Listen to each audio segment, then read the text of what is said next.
Why are teddy bears never hungry? Because they're always stuffed. That was pretty bad, wasn't it? Yes. Dad joke for the win. What's up, dude? What's up, man? How are I appreciate you having me here. Yeah. So, what do you call a belt made of watches? Ooh, that's a good one. I have no idea. A waste of time. I like it. That's a really good one. You're the first person to throw one back at me. Oh man, I appreciate I've got that. them all in my. That was the best part about becoming a father, was having justification to tell dad jokes. Yeah.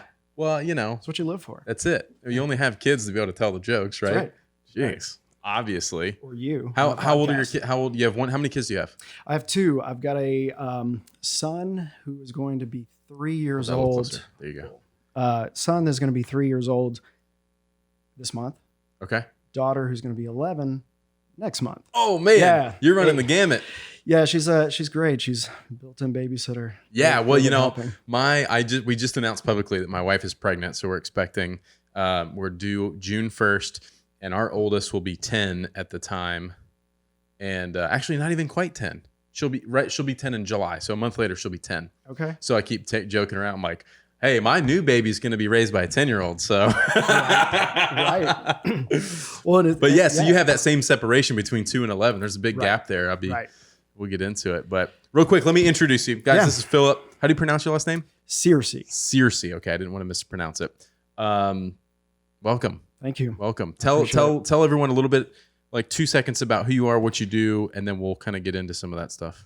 Yeah, so I am a licensed clinical social worker, which means that I am licensed with the state. I've got my master's in social work.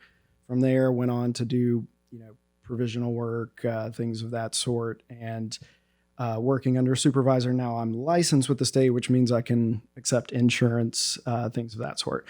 But I've been in the mental health field, over 10 years now, and I love it. I recently last year, June of last year, so I guess about a year and a half, opened up my own practice across the street from you. Yeah. Yeah. Yeah. So we're outpatient mental health. We've got 5 therapists and see anybody from 5 years old and up. Very cool. What's the name of that?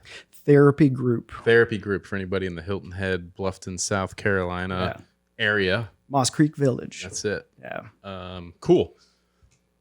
So anyways, that qualifies Phillip as to why he's here and why we're talking to him. But let's get back on track. So you got 2 kids, 2 and 11. Yep. Let's get into that for a minute because there's so many places we can go. There really are, because, in disclosure, we're a blended family. Oh, yeah. Interesting. So okay. I share custody of my 11-year-old daughter, or almost 11-year-old. Don't want to jump the gun too soon. Yeah. With my ex, who lives on Hilton Head. That's what brought me and my wife here 4.5 years ago. Got it. Yeah.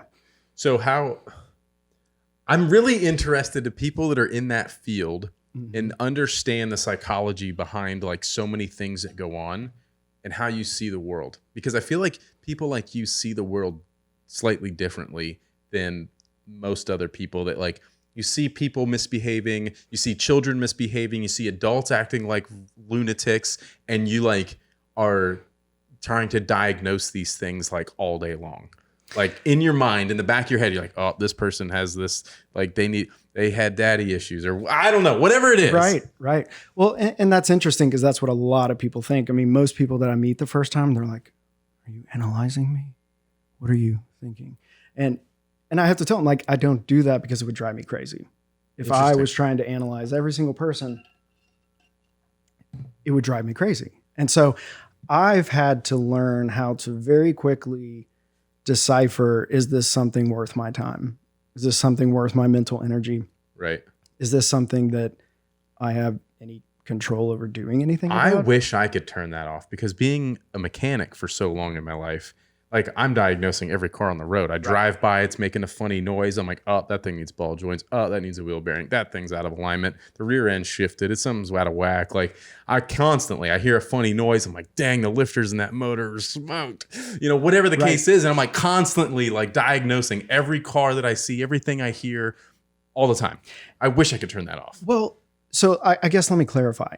I do it, but I think because of my training, I'm able, just like you with cars, you don't have to stress about it because your brain can go exactly to, is this right? You're not over analyzing. Right. You just know. Right.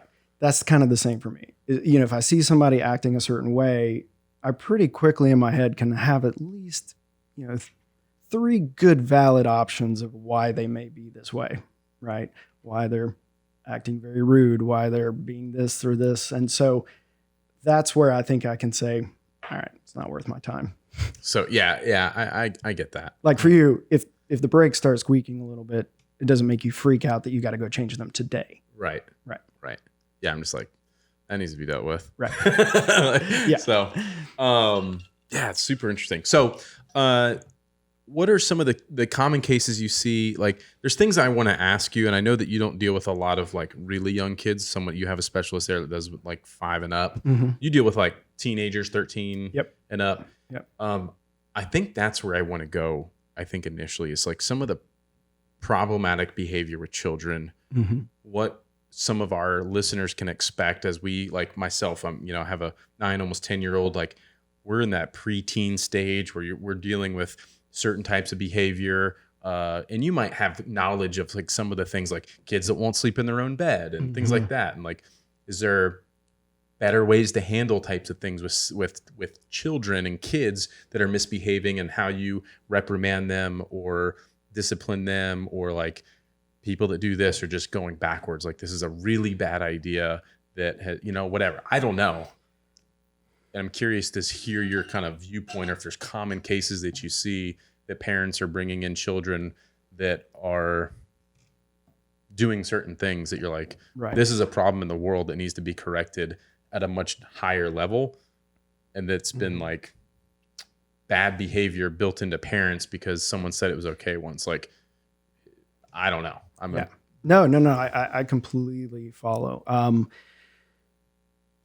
I guess to clarify, I don't specifically work with young children only because I used to, and I realized that a big piece was the parents needed some work. Right. Okay. The kids would go back home and they'd just undo everything that you've been working on. So I'm like, okay, well, let's go to the source of the problem, which is generally the adult, because kids aren't going to just instinctively, unless there's some genetic, thing, just going to be horrible people. Right. So it's like a learned behavior. Yeah. And that comes down to that nature versus nurture. Mm-hmm. Right. So nature being genetically what you got from your mom and dad, whether you knew your mom and dad or not, eye color, hair color, height, all the way down to mental health. There's science to show that connection. But to me, nurture and how we're raised is the biggest thing that influences our belief systems.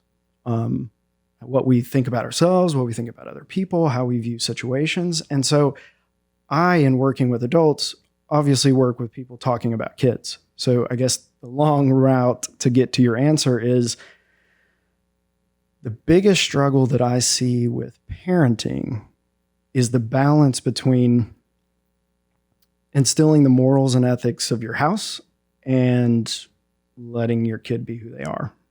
Right. And a lot of that, really, like you said, stems down to the parents. So I guess the second part of my question is like, how, there are certain ways to deal with things. Like my kids, for example, let's bring some of my situations to the table and see where it goes. One is my kids, and it's probably any kid, like you give them an inch, they take a mile. Right. So like right now we're dealing with like just ridiculousness between homeschooling with the kids, virtual learning. It's a disaster. Mm-hmm. To my wife being pregnant, first trimester, she has zero energy. She's like, can't get out of bed. And then I'm getting the kids ready. They're on virtual learning at school. I leave the house. She's still like just trying to make it through life. And the kids are goofing around on their iPad. She's not visually watching them because she's like throwing up in the bathroom or whatever. I'm here. And then she get a message from the teacher. It's like, your child's being distracting on virtual learning. It's like, Jesus Christ. Right. So it's just like it runs the gamut of issues. But I guess correcting maybe even some of that behavior, right? You give them an inch, they take a mile. How do you kind of reel it back in correctly without just like karate chop them and being like, you don't do this. Right. How many times do I have to tell you? Yeah. I mean, like, what are some of the characteristics of like good parenting versus bad parenting, or things that are just like, as much as you want to do this, don't do this, or things that commonalities, I guess is what I'm looking for. Yes. Yeah. And so one thing that I would like to correct is so many times people come in and not bashing you, but that good parenting, bad parenting. To me, let's take that out. It's not about good, bad, right, wrong, because that's all relative on who you ask, right? I get it. Yeah. Like here in America, do you let your 3-year-old sleep in the same bed with you? No, it's kind of frowned upon. But if you're in a village in Africa, you're going to. So some animal doesn't take your baby in the middle of the night, right? Yeah. So it's all relative. Yeah. And so what it comes down to is, I guess the simplest way to put it is boundaries. Boundaries and discussing expectations. Because the line between expectation and reality, that's where anger lies. That's where frustration. I like this. Okay, born. We're getting deep here. Right. This is good stuff. Yeah. Anything from as simple as like when I leave here, I expect to be back to my office in 5 minutes. But if I get in a fender bender, I'm pissed. Right. If I expect to come home and my wife has got dinner ready and she doesn't, my initial, expectation, reality, now I'm frustrated. Right. I think that's the biggest thing when it comes to parenting. We expect our kids to do what they're told. And we forget that they're kids, that they're distracted. That's true. I know plenty of people that have expectations of their kids, even very young age, to be disciplined enough for something, or potty trained by a certain age. And they try to, I feel like there's a lot of like unrealistic expectations that then causes that anger and frustration and, or there's something wrong with my kid or anything. I'm like, well, no, they're 3. They're going to freak out and have a temper tantrum. Right. It's a 3-year-old. That's 100% normal. Right. So like, there's nothing wrong with your child. And we do that. We don't allow ourselves to really accept the season that we're in with our kids. The best advice my dad gave me, when I had my daughter, was embrace and enjoy every moment, right? Because so many parents are like, man, I wish that they were still babies and I could hold them and they would cuddle. And I wish that they were still, in middle school where they'd want to watch a movie with us, but now they're in high school. It's like he said, every moment is going to have its pros and cons, but you have to live in that. And so that's what I tried to do, but it's still hard. And I connect it sometimes with when I was in grad school. I was living with a guy who had 2 bull mastiffs. They're puppies, still over 100 pounds. Thought that they were lap dogs. Yeah. When you look at them, you see this massive animal who you assume, because it's so big, must be more mature than it is, must be more, well behaved. But then you sit on the couch and it's like, it's a puppy, right? Yeah. So I think we do that with kids sometimes, that we have these expectations, maybe holding a bar too high for them. But then I think internally, and this is where I think everybody could benefit from therapy, is really starting to look at what are your insecurities? Because a lot of parenting comes from, I don't want to be shamed by my friends because my kid is acting up, right? It's that typical parent saying, your behaviors directly are reflected on me. Yeah. You're making me look bad. Right. Yeah. So why is there such a stigma around therapy and stuff? Like, I feel like that's a big deal. There's a lot of people that I think frown upon it, myself included. I'm like, gee, you need therapy? Like, man, you're really screwed up. Like, I've had those thoughts. And like, you're the reason. You're just what you said. Right? I know. Yeah. But it's funny because, and I tell everybody that comes in my office the first time, I'm like, therapy's weird. It is. Let's just get that out in the open. I'm a random person. You've never met me. A lot of times I'm younger than them. And I'm going to ask you the most personal questions that you've never told anybody. I mean, literally this week, a guy told me something. He's in his 50s that he's never told anybody. That's the kind of stuff that we don't get to do that anywhere else in life. we have friends, family, loved ones, people who've known us for a long time, and we can go to them and we can get support, but they're all emotionally invested. You know, your wife, your friends, they're going to give you advice based on what makes them feel good. Let's be honest. Right. Right. Your wife doesn't want you to, go shoot guns and drink alcohol at the same time. Right. It's like, okay, that sounds boring. Right. But does it mean it's bad? No, but we're listening, but it's this idea that I don't know. I'm trying to figure out the most eloquent way of saying it. But I mean, you catch my drift. Right? Yeah, for sure. It's just so trying to break that stigma of therapy. I've never felt the need for any type of therapy. Like, I don't feel like I have any like underlying issues. I don't have any, parenting situations that I'm like, I wish that never happened to me, or any life experiences that I felt were like negative impacts on my mental health, or like, no, I have none of that. So right. I don't really like sympathize or empathize with people who need therapy because of a certain thing. So I have a hard time relating to that. Like, I just don't feel like I feel awesome all the time, and I'm super positive, and so and a lot of that comes down to personality too. I've worked with a lot of folks who've had, upbringings just like yours, where there's nothing traumatic, no issues in their family, no big major crisis, deaths, loss of loved ones, but they still just have something in their personality that makes them more of that people pleaser, more of that workaholic, more of that, kind of functioning, but maybe not really 100% sure, to the core who they are, right? And that sometimes is just genetically a piece, but it doesn't mean that everybody needs therapy or wants therapy, but they may have a moment in life where they would, right? So, somebody never gone to therapy before, some drastic event, some death of a loved one, some car accident, something traumatic may bring them there. But overall, it's a place where you can come and you can talk and you can find a place in your mind where it actually feels safe to open up. And sometimes, and I've experienced this before, actually, even the other day. This is really funny. I had some stuff going on. It was like super stressful, and there's certain things about it that I can't talk about to some of the people around. So I was with my business partner, and I like vented to him about it. I was like, you won't believe this, but I can't say that like somewhere else. Right. So after the fact, I like hung out, we just BS'd, and I was telling him about some stuff going on, and like we hung out, drank a beer.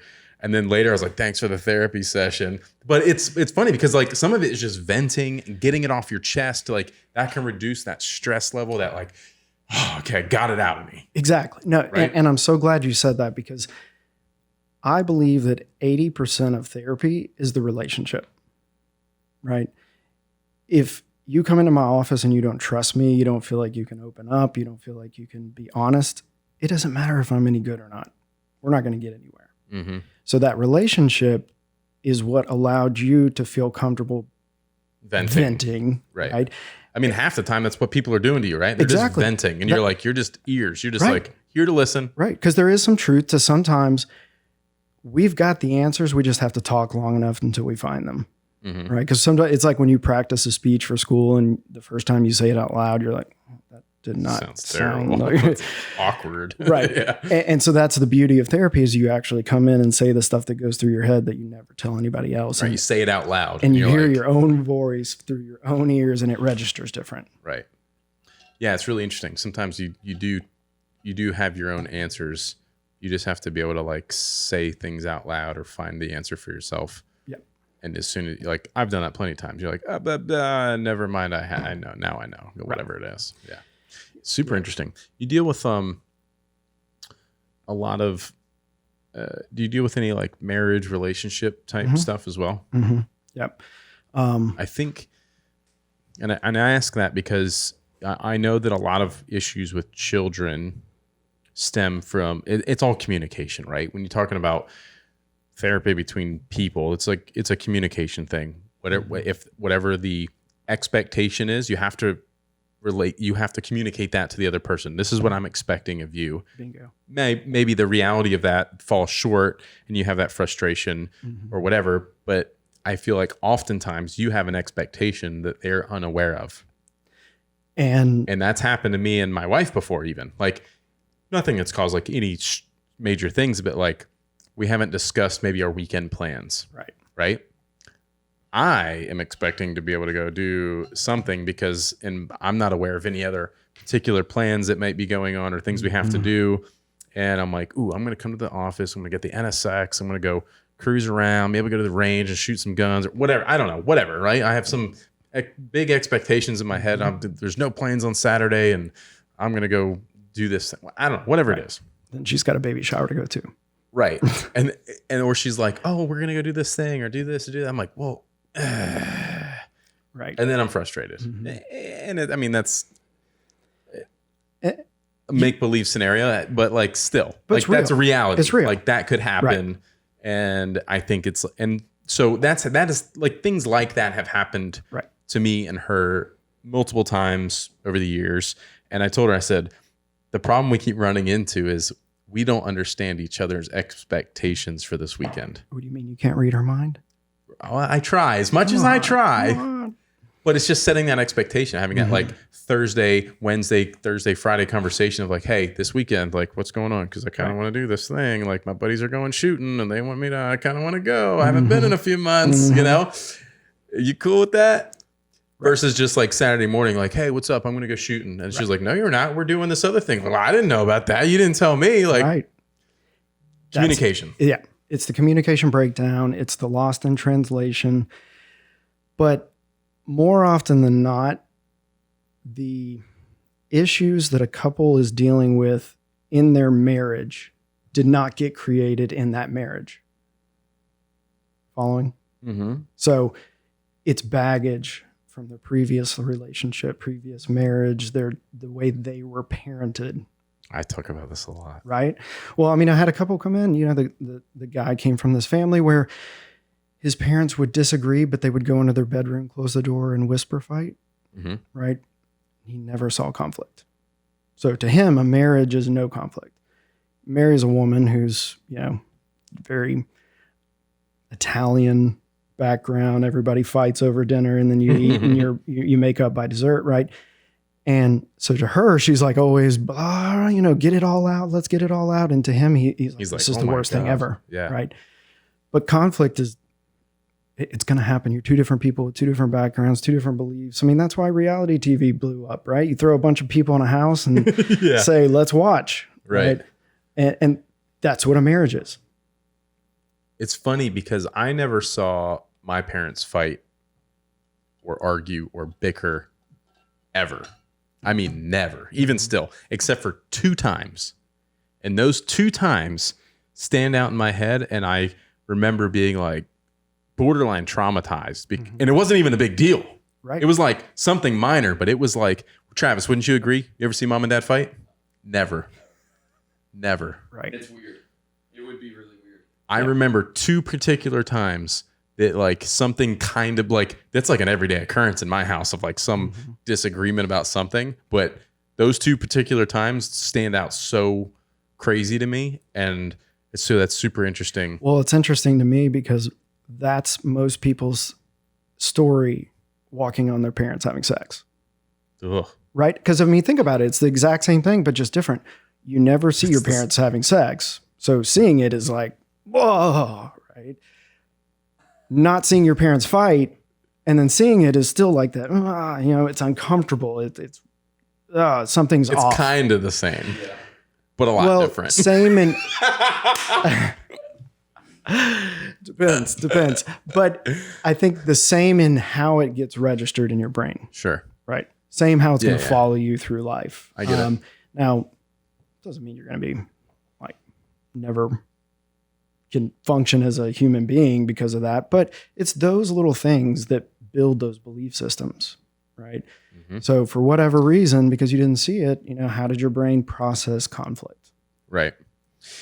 When you talked about the way people were raised and how they carry that through their lives and all that kind of stuff, and what some people's sense of normal is one of our big sort of missions, let's call it, is outwardly and publicly showing what we think good parenting looks like. Because, and I think you'll agree, Effective parenting, whatever, I like that. That's good. There are people who go through life being parented a certain way that think that's normal, that the rest of the world thinks is unacceptable, and they think that's normal. So they go on to be that same parent the way they were parented, which again is unacceptable or less than good or less than effective. Right. Yeah. But then, so it's like, we're trying to shed light on certain things and show like, this is what we think good, effective parenting looks like, because we've had people be like, like, listen, I feel like I tell the story in every podcast.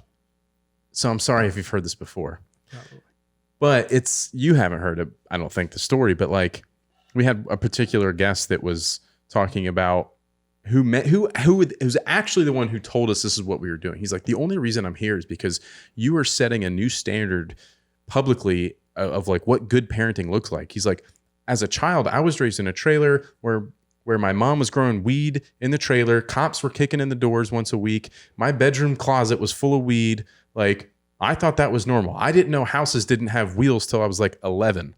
So he grows up and goes through it. He's an incredible person now. He's done great things, but he's like, I thought that was normal. So who knows where his life would have been had he not joined the military and some other stuff go on. But it was like, damn, he's right. There's people out there who like had a really shitty childhood, or their dad wasn't around at all. They were raised by their mom because their dad was in prison and all this stuff. And that's normal to them. So they're the mom had a boyfriend who abused the mom and beat the shit out of her and all this stuff. So he marries a woman, beats the shit out of her, and thinks it's okay because the boyfriend beat the shit out of his mom because his dad was in prison and his dad wasn't around, so no one told him no. And like, go on down the list. And this is where it all stems from. Am I wrong? No. And it becomes a generational gap. And going back to answer a question that we missed over, or I missed over, was that answer to the stigma of mental health is exactly that. It used to be everything stays within the house. Right, a man's house is his own business. Right, it used to be you don't go in if he's beating his wife or his kids. Right, it's like it's his house. But now with research, we're seeing how that didn't work so well. And so the stigma of mental health is that we've never done it. School systems don't talk about mental health, and if they do, it's a psychology class about Sigmund Freud, right? Some history. But we learn everything else there is to learn in life except for our emotions and our thoughts and how that can propel you through life or hold you back. And when it comes to parenting now, it's okay. All right. The best advice to give to parents on effective parenting is do what works for your family. And you have to try different things to figure that out, right? Right. Because, everybody's going to have an opinion, right? But it's like somebody told me, opinions are like buttholes. Everybody's got one, and most of them stink. Right. And that's the thing where I've never heard the most of them stink part. I've never heard that. I like that addition. That's a good one. And so, it's listen to your heart, listen to your gut, but do the soul searching to figure out, what is it about how you were raised that makes you want to do something different? What is it about how you were raised that makes you want to do something the same? And do it because you want to, not because you were conditioned to. Right? We're conditioned to be, because parenting, fucking hard. It's brainwashing though, right? Because if I was born into a Muslim family, maybe I'd be Muslim. I don't know. But our parents are doing the best that they can. We got to give them the benefit of the doubt. Now, the other piece. Yeah, you inherit your parents' kind of ideas and beliefs. Yeah. And you've got to do your own searching. And some people don't. They dive themselves into it takes a long time that you get later in life before you realize you can do your own searching. A lot of people don't, you know what I mean? You grow up a Christian, or you grow up Jewish, or you grow whatever it is. And then you're still like, it's not really enough for me. But you become 20 plus years old before you realize you can start to think for yourself like that. Exactly. And that, and they say now 30 is the new 21. It's taken people a lot longer. because I think there's so many distractions now, so much more to distract us from ourselves, and we want it, but it's toxic at the same time without moderation. But that's anything in life, but still it's this thing of saying, okay, I'm a parent. What do I want? What is the core? Most parents would say, I want my kids to be a functioning part of society, right? But we sweat the small stuff. We sweat that they only want to wear 2 pairs of clothes, right? That they don't make their room, that their socks stink, that they leave their shoes at the bottom of the steps, right? We sweat all this small stuff that is robbing us of joy of the bigger picture, right? So that's kind of the thing of like, okay, you got to do what works for you, but it all comes down to, understand your expectations, let your kids know your expectations. Well, I let my kids know my expectations yesterday. Let me tell you a story. So my wife, being pregnant and not being quite so functional right now, the kids have like wrecked their rooms. I mean, wrecked, like embarrassing. Like I wouldn't even post a picture of how bad it is because people would judge me. Like wrecked. You guys know, So I go in there the other day after they had wrecked their rooms. I'm like, what in the world is going on in here? How did I left this morning, everything's great. I just got home. What happened in these bedrooms? Right. The hallway, the everything. So that day, I'm like, you guys need to clean your rooms. Oh, I didn't do it. I'm like, yes, you did, And we've got Nest cameras throughout the house. I'm like, do I need to look on the cameras? Right. I'm like, I got this. Right. So a couple of days of being down their throats with, you guys need to clean your rooms. I'm not doing it. I do it. We're constantly holding their hand through cleaning their rooms. You guys know exactly where your things go. You made this mess. You're going to clean it up. Mm-hmm. And they fight tooth and nail. So Monday morning, Sunday night, I typed up a thing on my computer, make sure it was very legible, typed out, printed so they could read it. And I made my oldest one read it. I was straight up Cameron and Kendall, I expect you to clean your rooms, your bedrooms, the bathroom, and the hallway before I get home from the gym. 5:45 p.m., anything that's left out will be thrown away. I don't waste your time today. Love you, Dad. How'd it work? Okay. But here's where I screwed up. And then I made them both sign it. So because a lot of times, and I was trying to set the expectation and then hold them to it, because a lot of times well, you didn't say that, or you didn't, well, I'm and I was like, you guys both understand exactly what this says, right? If you understand, I want you to write your name here. Mm-hmm. So I was like, here's my little bedroom contract. Here we go. Well, I get home what's today? Tuesday? Yeah, it was last night. I get home. They had picked up their rooms. Pretty clean, not awful. There were still a few things out. And I said, listen, I'm going to give you till after dinner. Anything that's, left out, I'm going to throw away. And so they pushed it off to the side. They made a little bit of effort, but I was in full work mode. So then I didn't follow through with my end of the deal. So I kind of screwed up. So then I was like, listen, I know you guys think your rooms are clean. Here's what I see wrong with them. I want you to fix it before I get home tonight. I'm giving you an extra day here. Mm-hmm. And very generous. And then it's all going. Anything that's outside of the criteria I just set for you, it's gone. So we'll see how it goes. Yep. But I tried to set that expectation. And that's what you have to do, because they're kids, they're distracted. And in the world that we live in, there's so many distractions, and we have to understand that. And I think, we get caught up in this idea that we have to be perfect parents. Right? It's I screwed up. I didn't follow up because I was working. But the best thing we can do for our kids is really 2 things: teaching them that it's okay if not everybody likes them, and letting them see that we're not perfect. Taking ownership of that, apologizing for that, expressing how you feel about that, what you're doing to make it better, right? That's what life is about, because we're not really defined by what we do, but what we do after that, right? If I get in trouble, if I've made a mistake, right? What's going to define me is how I learn from that and I adapt, because it's taking something that's going on in life and learning from it, growing in wisdom. That's what we want our kids to be able to do. So you were able to come to them and say, yep, look, I messed up and didn't follow up with you, but that worked out for you because now you get a little more time, right? I mean, that could happen in the workplace. You know, the boss is supposed to call you in for a meeting, but He's busy. busy, something happens, and now you just get this bonus time. You're like, oh, yes. Yeah, right. Right. I didn't sleep last night, but okay. Yeah. And speaking of distractions, let's go down this rabbit hole with the current situation of kids in school, virtual learning, all that kind of stuff. You've had to do virtual stuff even with clients. What's your take on that kind of stuff in society right now? With everything is happening through Zoom, there's like a human interaction disconnect. It's all digital and virtual. How do you think that impacts things? I mean, to For me, adults and children, not right? just- No, you're right. I mean, to me, it's just like everything in life, pros and cons, right? For me, right?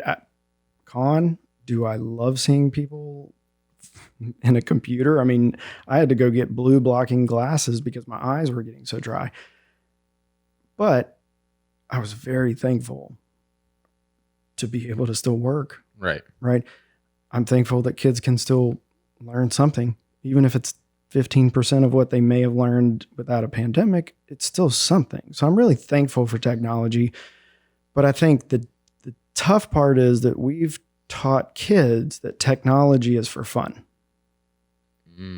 Right? Technology is TV. It's video games. It's something to entertain me. And now I'm sitting here looking at a teacher lecture and I'm supposed to like it. Interesting.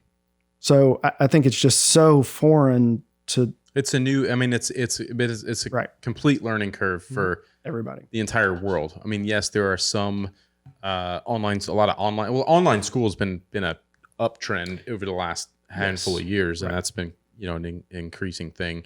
And I know a girl who was teaching English to Chinese students virtually, over the last few years. English as a second language, or one of those types of programs. So that, I know that there's kids that do that stuff, and a lot of that is elective. Like they opt into that. Yeah. And that's the thing. People choose to do that, right? I'm choosing because I've got social anxiety to do online school, or I'm choosing to because I want to learn something I can't learn in Exactly. person here because it's something that offers whatever. Right. But the 90% of other people who would not choose that are forced to now. Yeah, I would do terribly. I was a poor student to begin with, let alone doing it virtually on a computer and be like, sorry, I couldn't log in. So I just rode my bike all day. Right. Like that would be me. I'd be like, Dog chewed my power cord. Yeah, right. Zoom kicked me off, so my car's way faster now. Like that would have been me. I'd like fail everything. So my daughter, same thing. She's like that. We had a parent teacher conference the other day, and she's failing some of these classes. And this is a whole nother disconnect where there's lack of expectations that are communicated properly. And it's like she's failing because she's not turning these assignments in, or she seems distracted or whatever. So then we confront her and we're like, hey, your grade in math sucks. Like it's a 65, like she's saying you're not turning in your work. What's up with that? She's like, I'm turned it all in. I'm like, she's not. She said you're not. She's like, I'm like, like where are these assignments? She's like, I've turned them in. I did this. And I'm like, well, where's I want to see the list of these things, She's like, well, we did those. Like now they're back into like 2 days in school in person and 3 days virtual. She's like, well, we did those in person in school on Monday. So of course I didn't turn it in on my iPad because we did it in class. So I'm like, oh, Jesus, really? Right. So now the teacher's like, she's not turning in her assignments. Meanwhile, she's saying she turned it in person because she was actually in class. It's a mess. And then I'm like, where's the parent portal with all this crap that I can see? She's like, well, she knows what she's supposed to be doing. I'm like, I don't know what she's supposed to be doing. How about let the fucking parents know what's going on so I can hold her accountable? When she says, yep, all my work's done, I can go back and check that without having to like figure out how to navigate all her into 13 different apps on a computer to figure it out. Like there should be a parent portal for this thing that's like, here's your child's assignments. Maybe that exists. I don't know about it.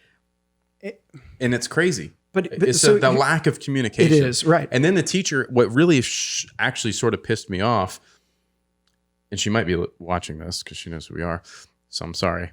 But it was like, these are the things your student's doing poorly and she needs to improve on. Do you have any questions? Okay, see you next time. It's like, was she doing good at anything? Right.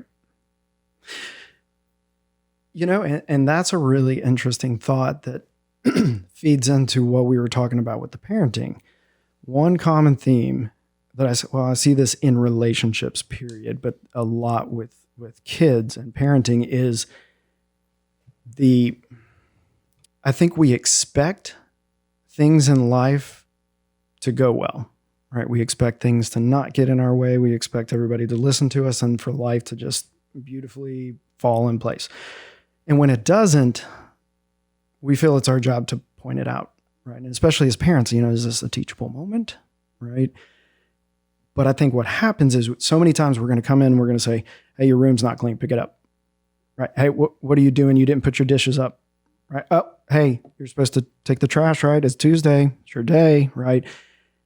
But when they are doing all the things that we want them to do in our head, we're like, okay, good. I don't feel like getting onto you today, right? But we don't say it to them. And that happens with our marriages, with everything in life, is that we're not noticing we're noticing, but not rewarding the positive behavior, the good thing. Yeah. We're not validating it. It's really interesting because my kids, I always act, I look at them like they're crazy sometimes because probably are. Well, no, all kids are, right? No, but so hear me out. This is really interesting. Constantly the same thing. Hey, whose trash is this? We just had Halloween. Who left the Skittles wrapper? What? This goes in the trash. What are we doing? Who squeezed toothpaste all in the kitchen, in the bathroom sink? Whose dirty clothes is this? Why is there a wet towel on the floor? Whatever the case is, constantly. Mm-hmm. I'm constantly yelling their names. But when they're doing the right thing, I don't always say something. But then when I want them to do the right thing, I'm like, hey. And they're like, well, if we clean our rooms, can we get a prize of some sort or whatever? I'm like, no. Mm-hmm. You're supposed to do that. I'm not going to reward you for the things you're supposed to be doing, mm-hmm. but this is sort of the balance, right? Mm-hmm. Where it's like, I feel like there needs to be some level of validation for recognizing they've done the right thing, right? But not over rewarding for where their expectations are out of line with what they should be doing or whatever. You don't want them to be entitled. Right? Yeah. Right. Yeah. And I think, that's what we've seen with that generation that came through where everybody got a trophy, right? There's no win or lose, which is part of life, right? You're not learning that work ethic. And I was just telling a client before I came over here that everything that has worth in life takes time, right? Your career, your financial stability, your family, your relationships, your friends, it takes time. You're not going to just instantly have this huge bond where you're going to, vent to your business partner, right? Mm-hmm. You're not going to do that with a stranger, right? Unless you're coming to a therapist.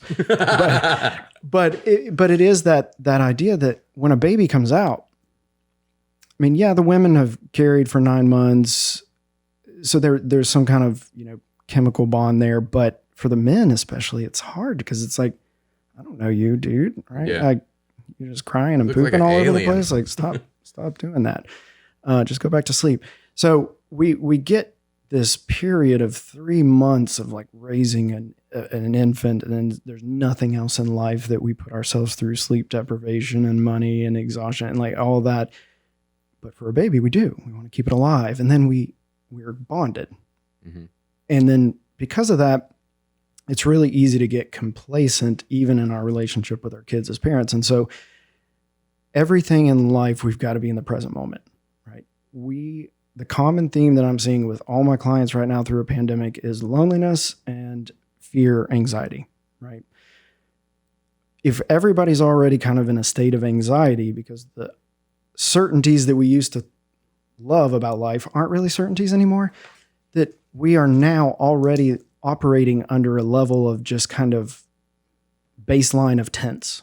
So every little thing is going to cause us to want to snap, from dropping an ice cube on the floor to our kids, leaving a Lego that you step on, right? And so we've got to be really aware that we're already in a state of vulnerability. And that means we're more susceptible to higher reactions. Mm-hmm. What we talk about in therapy all the time is learn how to respond and not react.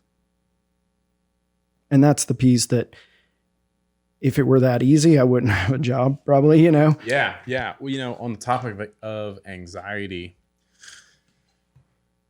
if there's ever anything that I would go to a therapist for, I feel like it would be some level of anxiety that I feel from time to time with self-induced like stress because of some like artificial deadline I've set for myself or some artificial goal that I'm a super ambitious like person in general. So I have like these, particular goals or something we set in the business or this has to be done by this time. And there's a lot, and they're usually pretty ambitious goals. Right. And so I feel like this pressure to meet that. Which you put on yourself, it sounds. I put on myself and they're completely artificial. Like if I don't hit it, it doesn't fucking matter. Well, it doesn't, but it does at the same time because you work well under pressure.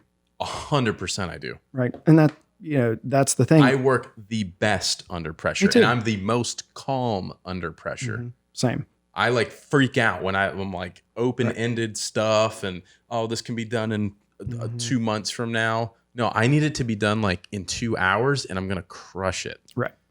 And that's how you And it drives everyone here crazy. Right, yeah. Because nobody can keep up with that, right? They're like, why didn't you tell us that a week ago? I'm like, I don't know. I just thought about it now. Right. Like, I want it done now. Yeah.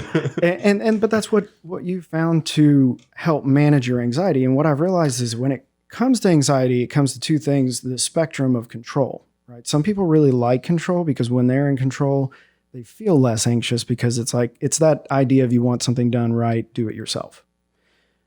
The other end of the spectrum is I don't want control because I don't want that responsibility. If it's wrong, I want to blame it on the person that told me to do it. Right. Right.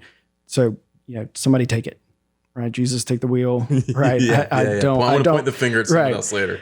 And so you've got to really look at how is it that you manage anxiety. And a lot of people manage anxiety pretty well. And it sounds like you do as well. And I do. And now the anxiety doesn't come from the pressure of like the deadline necessarily. It comes from if there's things going on out of my control that hinder my like if I'm in control of it, no problem. Right. But if it's like I'm waiting on a guy to get this thing done to do this or whatever, like I don't know, whatever the thing is, it's out of my control because I'm waiting on an email back from someone that has the thing that I don't know. Yep. That's where I'm like, and the it's like shortness of breath, like can't breathe, like heavy chest. I carry it in my shoulders, my traps, like I'm like this all day long. Right. And it's insane. And then I get really, really calm and quiet. And it's all built up inside. And I know that feeling. And my wife knows that because there's been times even with the kids that like I've been in that type of situation trying to, whatever it is, something gets me to the point of like that snapping moment. And I've put hands through doors, walls, everything else. And that happened like 2 or 3 times. And I knew that myself, even from like a past girlfriend that was like a really bad situation at the end. And I learned that about myself. I'm like, I go really calm. And I'm like, that's like the calm before the storm. I'm like, do not fuck with me right now. This is going to get really ugly if it gets any further, you know? Right. And Brandy's learned that. The kids have kind of learned that because I put some holes in some doors in our last house. So I don't do that anymore. You've conditioned them to and they're like, right. Oh shit, he's gotten quiet. Like, I'm just going to stop now. Whatever I'm doing, I'll leave Dad alone. Right.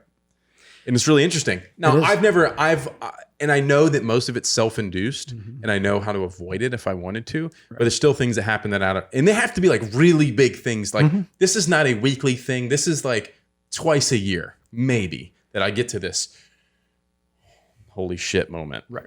Well, and a lot of people backpack it. Right. And so I saw this video a while back and it kind of gave the example that like people are dump trucks, garbage trucks. And if you think of a garbage truck, it goes around all day, picks up trash, and then eventually when it gets full, it dumps. And as humans, we're kind of like garbage trucks. We're picking up trash through a day, a week, a month, a year. And then eventually when we're full, we got to dump. Sometimes we dump on our spouse. Sometimes we dump on the neighbor who lets their dog poop in your yard. We dump on the person who cuts us off in traffic. And punch a hole in the door, right. Whatever. And so that to me, having an emotional reaction, is warranted, right? But the biggest thing that I want to help people understand is that it's this kind of trifecta, right? You got your thoughts and the way that you're thinking, right? And if you're dwelling on stuff you've got to do tomorrow and goals that you want to hit, then that thought directly creates and manufactures emotion. So then now you've got this kind of fear, right? And that fear kind of gives you that adrenaline, right? That's why we call emotions feelings, because you feel it in your body, right? That's what, fear, adrenaline, sad, feel tired, happy, have more energy. And that gives you an urge to act, right?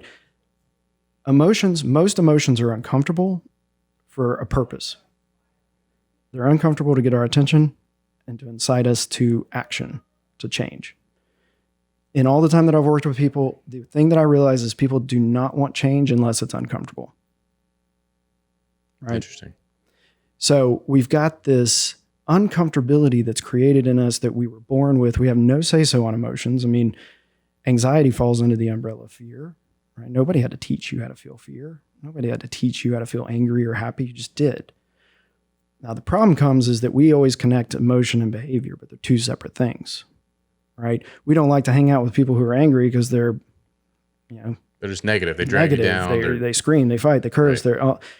But I could be the most angry person in the whole world, and if you didn't see me yell, scream, fight, curse, you wouldn't know, and you really probably wouldn't even care. But we care because of the behaviors. So what it comes down to is if you can start to understand that the thought that you're having is creating an emotion, which then leads to the behavior. And if you want to cut that cycle, you have to start with paying attention to your thoughts.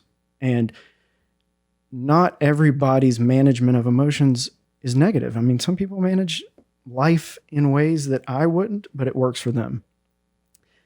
Mental health is your health. We got physical health. Mental health, when it starts to interfere with our belief system, like we don't think anybody loves us or we can't trust anybody or we've gone through something traumatic, then yeah, that's the time to start to prioritize. We got our mental health, physical health, spiritual health. We need to pay attention to all of them across the board. And when it comes to anxiety, the best thing that I tell people to start with is mindfulness, learning to be in the present moment. And what's really cool, I was thinking about this morning, is that your product, the diaper bag, right, for men, which beautiful. And it's funny, I knew about you before I even knew you were local. Oh, cool. And then somebody was like, hey, he's local. And I'm like, even better. And then I opened this business and then I was like, oh, he's right here. Okay. Yeah. So I've kind of stalked you for a while, but it's really cool to me because a diaper bag is the epitome of mindfulness and living life in a way that you're working to be intentional to reduce anxiety, right? Because you're setting your future self up for success of what you put in that bag before you leave the house. I don't want to be anxious that I don't have enough wipes. That's the worst thing ever. Anybody that's changed a diaper or not enough wipes. Yeah, that's or not having a diaper at all. Right. That's why I got the e-buck. Yeah, that's shameless plug. Clothes are in the trash, not worth washing. Yeah. So it's really cool to me because, anything that we can do to set our future self up for success, right? Something as small as I'm going to set my clothes out in the morning because I hate feeling rushed. Mm-hmm. If we start our morning out feeling rushed. It's literally the whole thing is getting dads in particular more involved from day one. So they create that bond sooner, right? You talked about 3 months where you're it helps you create that bond sooner where instead of being, I'm not changing that diaper, that's her job. Right. That's for her. It's like you give dad the right tool for the job and he's like, oh, I got this, get out of the way. So now he's changing diapers. He's even more vested into this child that he didn't birth. Right. They create that bond sooner, which means he's more involved in that child's life sooner, which means they prevent the societal issues of poor parenting. Mm-hmm. What was the word you said? Ineffective parenting. Right. We prevent that because dad was involved far sooner and is more vested in the whole thing. So it's it's setting yourself up for later. Yeah. So it's really interesting to hear you say it in a different way, but it's exactly what's happening. It is. But the one, I guess, tweak that I would make is that there's not a one size fits all to parenting, because the baby, when it comes out, it's going to have its own personality, and they don't. Oh yeah, there's no instruction manual. There's no open to chapter 7. Right. This is how you deal with this. Right. It is not a one size fits all whatsoever. And so we listen to our family, we read some books, but ultimately we've got to figure out what is the most effective for our household. Mm-hmm. And based on your own core beliefs and things like that. There's a lot of right.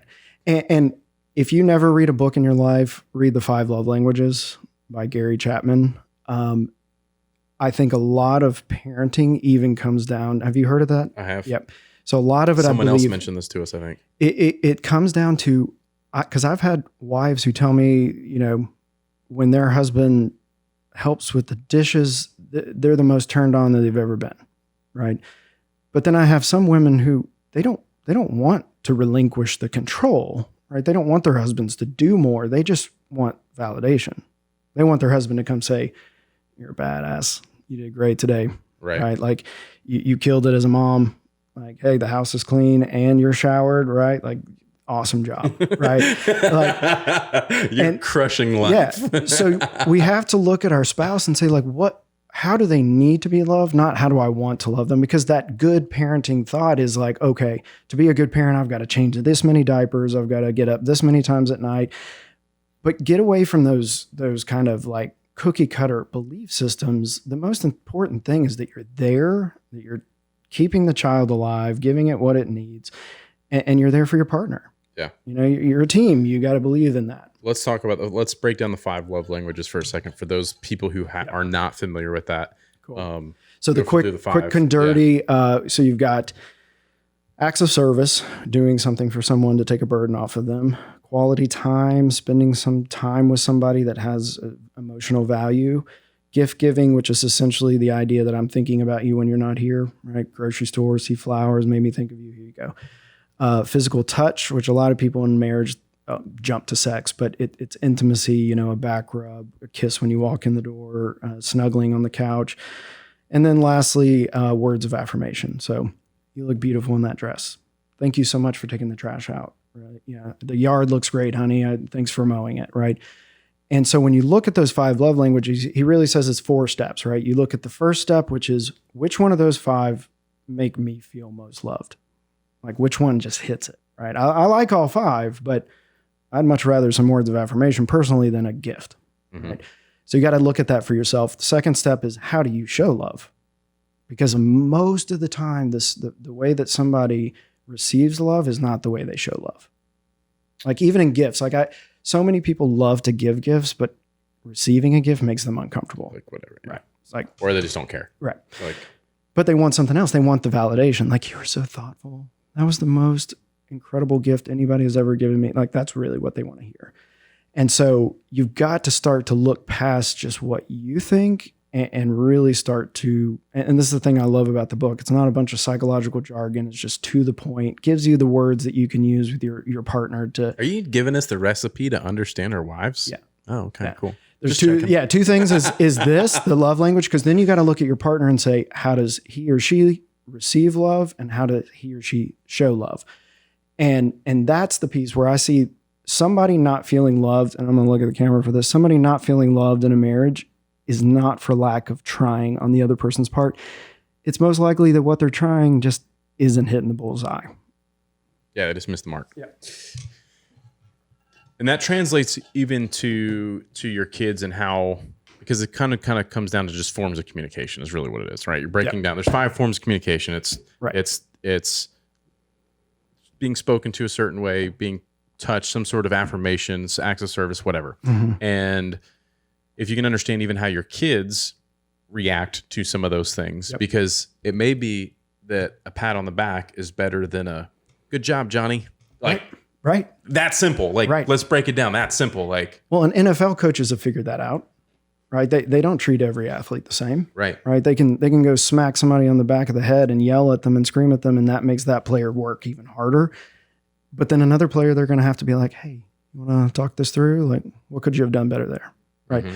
So if that's true with professional athletes, the biggest of the baddest guys and men and women out there, then it's going to be true with our kids as well. And I say, have this conversation with your kids. Sit down and write it down. Like, is there like a children's version of this? There, so he has different adaptions to it. The 5 Love Languages is just like a purple cover. I think it's great if 2 people are going to read it in a relationship. But there's an adaptation for men that gives more examples that kind of stereotypical for men. There's one for teenagers. There's one for the workplace, because love and respect are kind of interchangeable. But it's really kind of breaking down that Well, it helps a lot of leaders too. With managing a lot of different people and how to Sure, I get it. Because if we're going to put energy into somebody, we want to get it right. For sure. And that's the problem is that when we don't get it right, then we're like, well, yeah, it's like in a workplace too, for us. And it's like, some people are motivated by money. Some aren't. Some people want an experience. Someone else might rather have money. I want a raise. I don't care about a raise. I want time off. Whatever the case is, like there's just different things that motivate different people. And I think it's very similar to the love languages. Yes. Yeah. And that same approach can be used with children and parenting.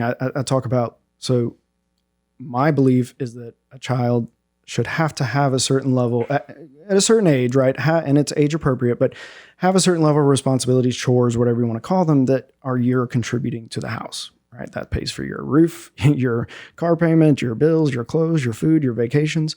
You're contributing, right? End of story. But that does gain you your baseline privileges, maybe an hour of screen time a day, whatever that is. But there's also another list that's just a multitude of things, from cleaning fan blades to, cleaning behind the toilet, or the bottom part of a toilet nobody wants to clean. Right. And each one of those can hold a value. Right. And it could be money value. Some people are driven by money. And it seems to me older teenagers that drive love money. Mm-hmm. Younger teenagers, they want more time on their video games because that's their social. Especially during a pandemic, they can't hang out with people as much. So they talk to them on video games. Right. So you can use that to almost kind of be this bonus structure of like, if you do the behaviors that we were telling you we would appreciate you doing, we're going to honor and reward that work. Because the biggest thing with parenting, in my opinion, especially with 10 up, is reducing the power struggle. The less amount of times that you have to walk in and say, why didn't you do this? Why didn't you do this? I mean, even things to like, I had a family that did room checks on Sunday night, and they would never tell their kid to clean their room, but they were going to do a room check at 8 p.m. Sunday nights. And as long as it was clean, then they're good. If they want to live in filth the rest of the week, that was on them. That was on them. Yeah. And that's the thing where it's like, we try, I think, too hard sometimes to put in these certain morals and ethics in our kids that we've got to let them learn naturally that they want it, not just because forcing certain things. Right. Yeah, I get it. Social media. Mm-hmm. Well, I want to get to that in a second. I want to kind of back up to anxiety. Social dilemma. Yeah. Well, I haven't seen it, so I'm curious to hear yours. Anyways, I want to back up to anxiety for a second, because I think there's different ways. You talked about us being dump trucks and dumping that, and that sort of like once you dump that load, you like dump that anxiety, you feel a lot better or whatever. Mm-hmm. So sometimes people it just sort of dissipates, or you just need a night out with the boys. You have a couple beers, and the next day you're like, I'm good now. Mm-hmm. Whatever. I don't care about that anymore. I'm good. Right. Other times you punch a hole in the wall, or you talk it out with someone. What about the people who don't do that? And I see this a lot. You get a lot of therapists just like prescribing stuff, a lot of medication, a lot of drugs, a lot of Xanax and this and that, blah, blah, blah, blah. Mm-hmm. And it seems like it gets abused a bit. And I don't know if that's like an easy way out for some people, like, not saying you do that, but like some therapists, I imagine. Do you have the ability to give prescriptions like that? So the breakdown is you've got licensed clinical therapists who do the most of the office space. So myself as a clinical social worker or a licensed professional counselor. Then there's clinical psychologists who can do office-based therapy, but primarily they do testing, ADHD testing, cognitive abilities, vision, all those kind of testing. And then you've got a psychiatrist who's an MD. They've actually gone to med school. They can prescribe meds. There are people out there who abuse Xanax, Klonopins, but the way I look at it is like, I'm not going to not have a glass of wine at dinner because there are alcoholics out there. Right. The medication is wonderful. It really is. Is it overused? Yes, because people want that. We're so impatient that we don't want to work for it. Right. We want instant gratification. Right. I need something that's going to fix. I need the easy button. Right. And the problem is, and even the research shows that the most effect you're going to get from therapy and medication at the same time. I look at medication as, if therapy hasn't worked, if you're still depressed after talking and dumping and learning and practicing skills, there's obviously a chemical piece that a medication is needed, right? So not all mental health can just be treated with talk therapy. There are medications that are, for diagnosis that are lifelong, aren't going to change. Medications are imperative. But I think that being in a room where you can talk to somebody and really dive in to get an education on yourself, and like I said earlier, learn how to be who you want to be, not who you were conditioned to be, that's the key, right? What do you say about people who aren't even willing to face the truth about themselves or listen to themselves to answer some of those questions? Because I've come across plenty of people who go to therapists or psychiatrists and they get prescribed all kinds of shit and they're a fucking train wreck. And I'm like, how are they prescribed this? Like, who's prescribed? I'm like, and then they're off to some other one, and it's like, I quit seeing them. That person's crazy, or they think I'm crazy, and I'm like, you are crazy. Like, are you kidding me? So, anyways, my point being is, what about the people that it's like they can tell a therapist or a psychiatrist, I should say, what they want to tell them in order to get that prescription because they, you know what I mean? Yeah, like, of course. How does that play out? But I would say that are you guys typically see through that bullshit? And you're like, I don't understand. I mean, we do the best that we can. And I'll give credit to psychiatrists because there are people who are going to try to cheat the system across the board. It doesn't matter who you are. There's somebody out there who's going to try to cheat the system on something. And so do I think that that's a majority of people who are prescribed meds? No. I would say there's more people who come into my office because they don't want to take meds. So it is kind of changing. I think primary care doctors, psychiatrists, when a new medication comes out, we don't really know what it's going to look like in 10 years. We just know it works. Xanax works. But the problem is it's very quickly possible to be dependent on it because Xanax gives you GABA.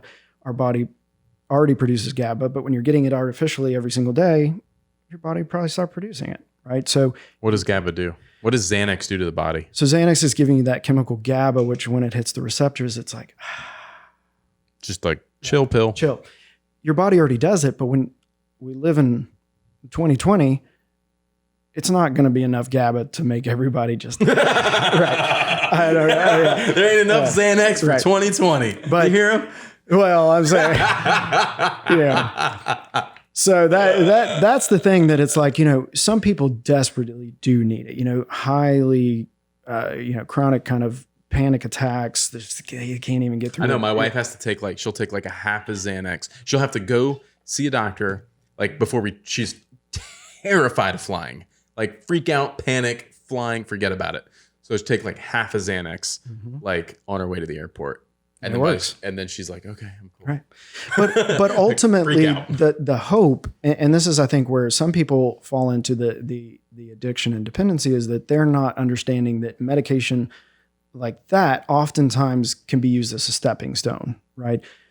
The truth is you want to learn that you don't need to be that scared of the emotion, right? Even things like PTSD, people don't talk about these memories because the emotion that's attached to it is so powerful that they want to avoid it at all costs. And so sometimes they may need a Xanax to kind of get their defense level down a little bit so that they can actually talk and make progress in therapy. Interesting. And it's the hope that you can learn strategies to manage anxiety outside of medication. But it's not a quick process. It's different for everybody, and a lot of that mindfulness, I tell people, use your 5 senses, right?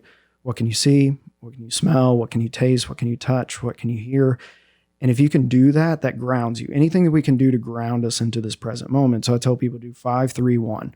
5 things that you can hear, 3 things that you can touch. 5 things you can see, 3 things you can hear, 1 thing you can touch at any given moment. Now, you can do that really quickly, right? You name all 5 things I see, but then you want to go into a little bit more detail of describing it. right? So if I'm were to pick up this cup, right? Okay, this is a cup. It's got some darker gray with some stains on it. It's got a stainless steel top that's cool to the touch. It feels about half full. So when I'm doing that and I'm telling my brain what to think about, I actually am getting a mental vacation, because it's not thinking about what goal do I need to hit next, what numbers need to show up on my computer this morning, right? Because that you'll hit it when you get to work in the morning, right? Mm-hmm. But waking up having that thought, like we rob ourselves of joy. There's a lady that's amazing called Brene Brown. I don't know if you've seen her. She's got a Netflix special, but incredible gift at speaking. Like just when I was watching her, I'm just like, I want to memorize everything that she says. But she talks about that we rob ourselves of joy. And I think, and I remember even with my wife one time, like she comes out of my son's room and she's crying. I'm like, what's going on? She's like, he looks so cute when he's sleeping and he's going to grow up and he's going to, it's like, and I'm like, whoa. Let's just look at him. Let's just be cute. Let's soak up this joy moment. But we rob ourselves of that because we're jumping to something, right? I mean, I could sit here and tell you about my family dying in a horrific crash, and I could probably make myself cry right now. But what good is that going to do me? Yeah. Right. It's robbing me of joy. It's robbing me of the opportunity to be present with you and think about this and what we're doing and feel it and enjoy it. So that's the thing. And, and I'm about to put up on our, I haven't done much on our Facebook page, but I've created kind of this little quick quiz assessment for anxiety that I'm going to be putting up in the next couple of days, where people can take a quick quiz, kind of get an idea of where their range of anxiety, and some resources for them. If they want to get connected to therapy, they can. So, it's just really, my biggest thing is I just want people to understand that therapy doesn't have to be sitting in this room with this person who is way above you and knows everything. That it is a relationship, and it is something that you can find hope. I feel like as a therapist, I'm selling hope. I have to sell it in a way that people are willing to buy it, and they feel like they can afford it and put the energy into it. It's super interesting. All of that stuff. Sorry, my phone's blowing up. It's all good. Like, on another level. Okay, social media. That was the anxiety, prescribing drugs. I think there's a lot of like antidepressants and things like that too that I feel like are just abused, and it's like there's the handful of people that I'm around from time to time that I see their life from the outside and it's in shambles. And to me, it's such an easy fix that I'm like, why, what are you doing? Like, why not do this or do that? I don't want to speak. But would you say that to a person in a wheelchair? Like, dude, just get up. Stop being lazy. Not in a wheelchair if they had a physical condition. But what you're saying is right. I understand. If we treated mental health the way we did physical health, our world would look a lot different. What about the people, let's say the person in the wheelchair just decided they didn't want to go to physical therapy, so their leg never got better, so they got in a wheelchair because they were just lazy about it. It's their choice. They made their chair, and now they're sitting in it. Yeah, but if it's ruining the lives of people around them, like someone's now having to push them around and do all these things because they were lazy, and they're pointing fingers at someone else that they can't get somewhere because you won't push me, essentially because I was lazy, but they're not willing to admit that for themselves. And they're just pointing their finger. It's everyone else's fault except for mine because...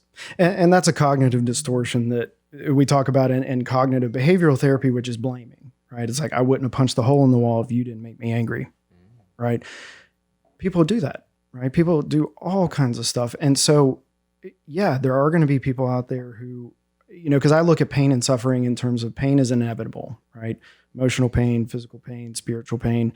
But suffering a lot of times is a choice, because, it's that story you hear of the girl who loses both arms, but learns how to drive with her feet, right? She could have just suffered. She could have just been miserable through that, but she chose not to. She chose to accept it and live life. And we have to have an equal balance of acceptance and change.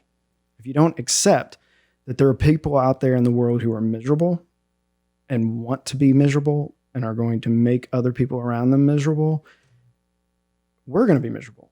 We have to understand that there are people out there that have, I like to look at it as everybody wears glasses, but the lenses on every single person's is slightly different. I get that.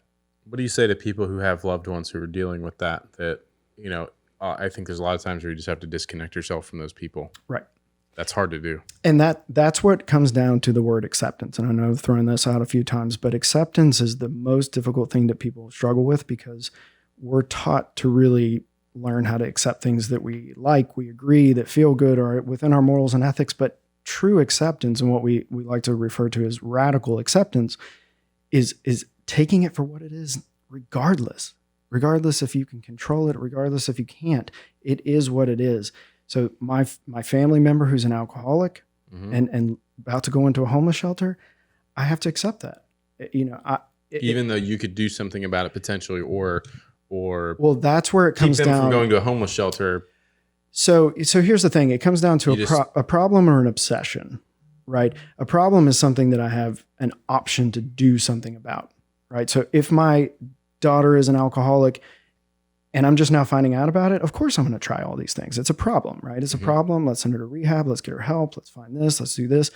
But if you're 5-10 years in with this daughter who is still an alcoholic, you've done what you can. You can't solve everything, right? You're not a miracle worker. They have to want it for themselves. Bingo. Right. It's like the joke. It's like, how many therapists does it take to change a light bulb? I don't know the answer. Only one, but the light bulb has got to want to change.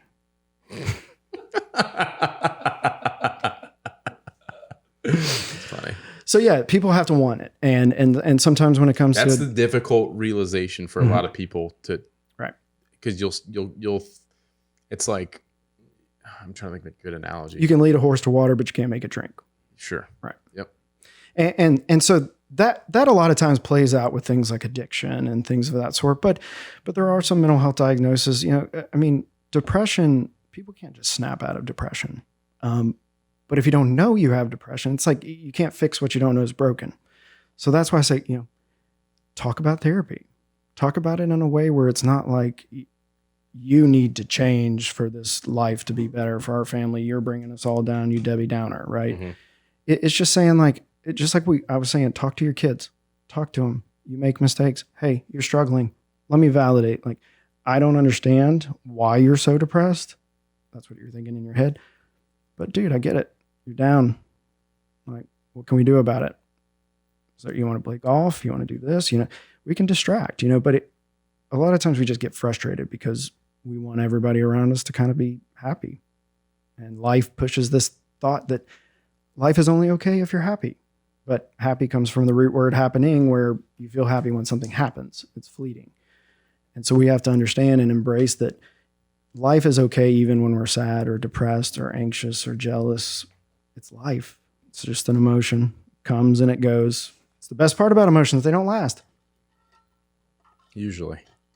They do not last. We can manufacture them to stay longer than we want them to because of what we're thinking. I feel like that's what my kids do when they get upset. Mm-hmm. And then I literally just wrote down distract and happy because I didn't want to forget to say this. So this is perfect. When my kids get upset about something like really stupid, and then and I'm like a minute and a half later, still crying about something stupid. Right. They don't even know why they're crying. They're just crying because they were still crying, and right.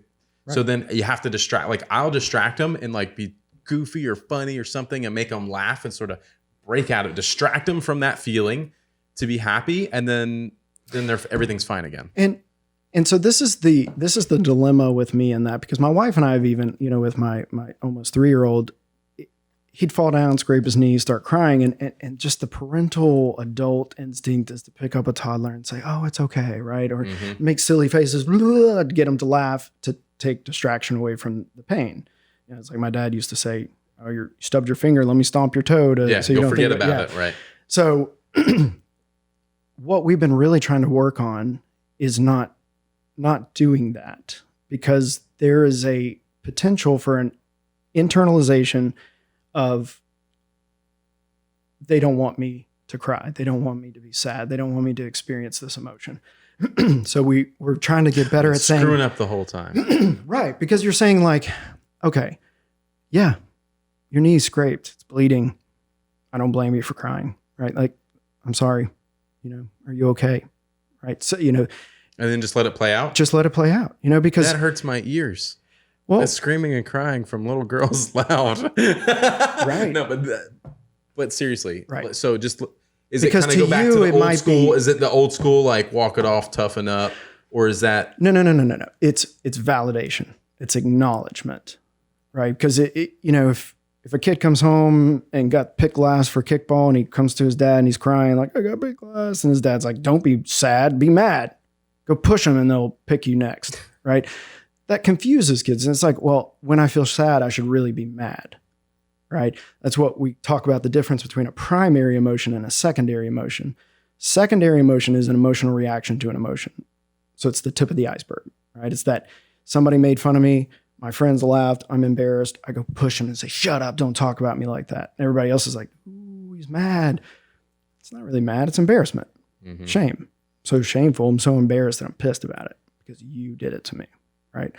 So we've got to really start to look at when our kid has an issue, when, like you said, crying about something stupid.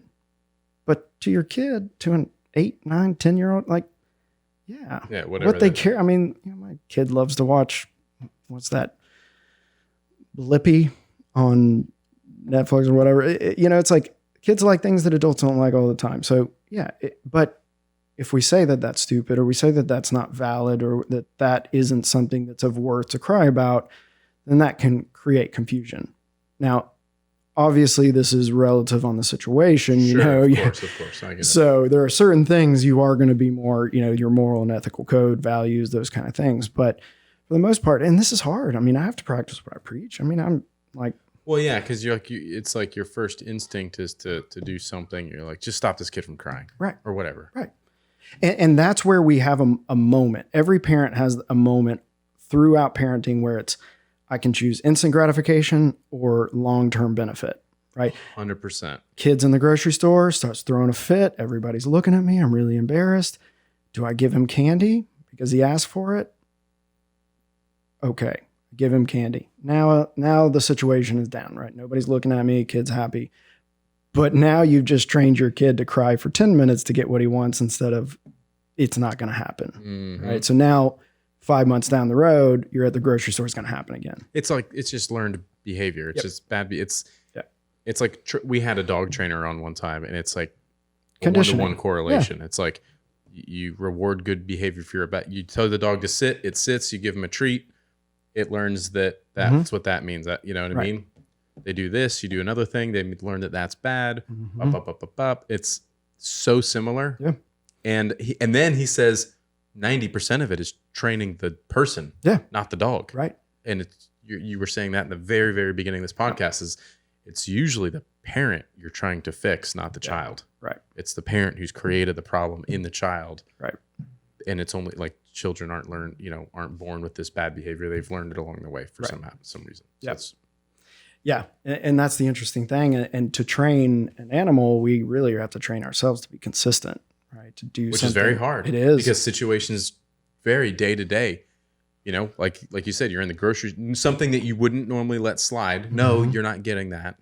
Now you're in the grocery store, temper tantrum, 30 people around. I got to shut this kid up. Right. Fine, whatever. Right. Now they know that. Right. Begging, screaming, crying, kicking. And the truth is, to be, not every single one of those moments is, you're not like right. But if killing you your kids mentally. My wife and I always jokingly, but not really jokingly, say we're going to have a college fund and a therapy fund because we're going to mess something up. Yeah. So let's just be honest. Yeah, but like if you continue to break those habits, or be inconsistent, I should say. If you continue to be inconsistent with what you're telling your kid and what you're actually doing, over time you can continue to do that. That's when you start running problems. One-off situations, like whatever. But the conditioning is a real thing. I mean, there's a book called "Don't Shoot the Dog." It was great because it was a lady that was a dolphin trainer. She's talking about how do you get a dolphin to jump 30 feet in the air through a fiery hoop. And it's all conditioning, and you have to do it in the moment, right? Like a dog, you tell it to sit, and it sits, and then if you walk in and change the channel on the TV and then come back and give it a treat, you lost it, right? And that's where with kids, like even younger kids, because kids need, well, I think all humans, I think the ratio is like 6 positive things to every 1 negative thing, and So, what I really tried to work on even with my son was like, there'd be 20 toys on the floor, right? And we're trying to learn clean up. And if he'll go and clean up too, I'm just going to praise that, right? Oh, good job, bud. Like, yeah, because I want to condition him to want to do behaviors that he knows he's going to get, some kind of praise. Positive. Right. Because when kids don't get praised, and I see this a lot, is they will continue to do negative behaviors because they get more attention being in trouble than they do not. Right? You think of a kid that you put him in timeout and he runs away, and you go over there and you pick him up again. Yeah, he's getting picked up, he's getting touched, he's getting looked at. He's getting talked to. Whatever. Right? You're not doing something else. You're not on your phone. You're not cooking. You're not in the garage. So, of course, he's going to want that. It's really interesting. I bet, and I have to think back to myself on this, that I'm more of a pointing out all the negative things because I have like very high expectations. I'm like a very perfectionist, and I look at everything as it could always be better, which is probably to a fault, of like, I can look at everything and be like, yeah, this looks great, but right? Right. I feel like I do that even with my kids. Like, yeah, your rooms are pretty cleaned up, but this is where you failed. Right. And I think it's important for them to know where they failed, but I probably didn't give enough positive praise for like the shitstorm that it was to like where it was like reasonably acceptable, but I want you to do better. I don't think there's anything wrong with that. And you can even use the kind of business sandwich approach, right? Like, hey guys, you did such a great job on your room, but remember, if we're going to be putting our shoes up, they've got to be in the right spot over here. But overall, you did this really fast and really great. Right. It's like positive correction, positive.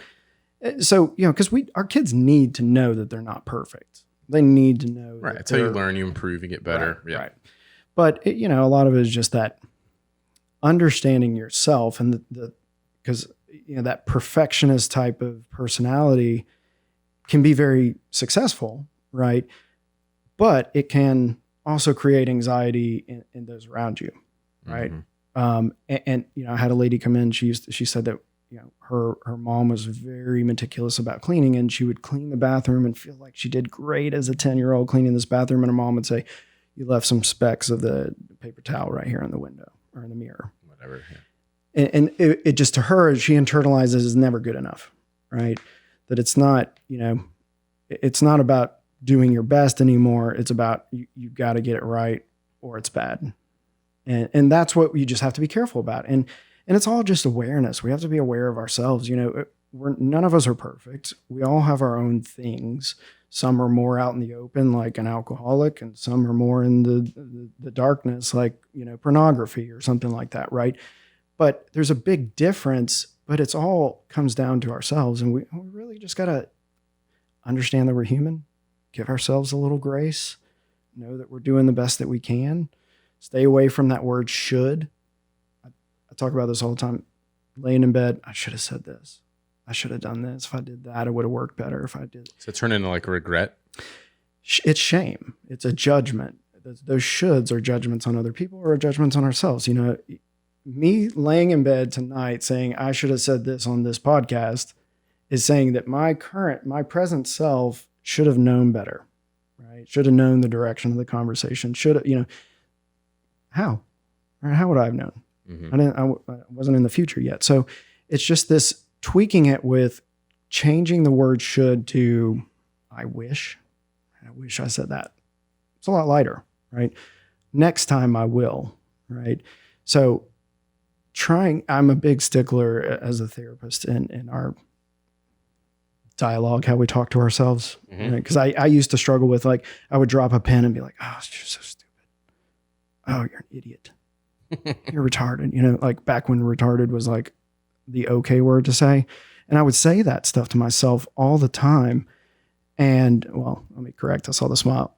Never okay, in my opinion. But, when you're a middle school kid, that was just like what everybody said. Yeah. And so I realized, like, I was just shaming myself and beating myself up all the time. And I was just feeling down. And I really had to be purposefully, mentally aware and present of that to stop it. Just bad habit. Going back to the depression stuff and how that circles into social media, social dilemma. What are your feelings like? You and I have kids that are close to the same age. My daughter watches a lot of YouTube and stuff like that. So they see a lot of other kids. That sort of sets like an unrealistic expectation of what some people's lives might look like. They haven't experienced the Instagrams and all that stuff that a lot of these adults and teenagers look at and compare themselves to, etc. Like, and adults, not just kids and teenagers, but adults too, like grown ass people who are comparing themselves to other people and their lives not good enough. So most of social media is a highlight reel. I say that often. And I'm sure you've seen some effects of that mentally on people. I'd be curious to know a little bit more about what you've seen or what your thoughts are on that, as well as how it affects relationships and things of that nature. Man, I could go on forever about it. So I'll kind of try to keep it concise enough. I think just like everything, I believe there's pros and cons, right? There's so many clients that I have that have been connected to some long lost family member, being able to stay in touch with these families. I mean, even for me, both sides of the grandparents live 8+ hours away, right? So social media is just an easy way. I don't have to spend every day like texting and remembering to send pictures to everybody. Like it's great, but that's why I love the title of that word, social dilemma, and that film that you're going to watch. You're not going to be surprised by any of it in the work that you do with marketing, but it's still a dilemma because I think we want it. We want technology to entertain us. We want technology to predict our moves, to pop up when we want it to pop up, and know where we're going and what time it's going to be to get there and what the weather is. Like, we want all of that, but then we get pissed that there's consequences, right? It's like, I love drinking alcohol, but I'm pissed that I got fired for going to work hungover, right? It's kind of a necessary evil. And to me, it's like, if you can't beat it, join it.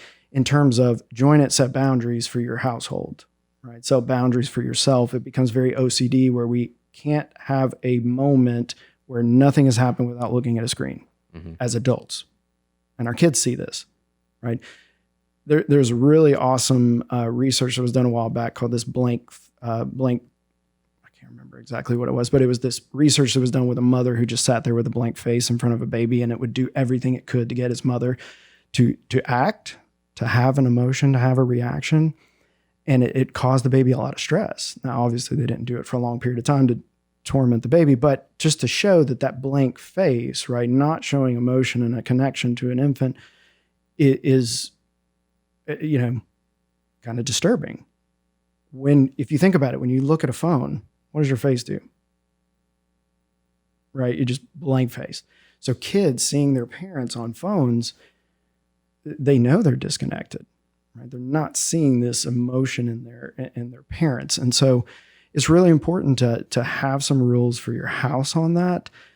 Talk to your kids. Again, I'm all about like age appropriate conversations with your kids. Like, talk to them. Like, there's a show on Netflix that did this little research study of teenagers, and they put teenagers in different rooms and let them watch this video of somebody playing a guitar. And then they had to post on social media what they thought about it.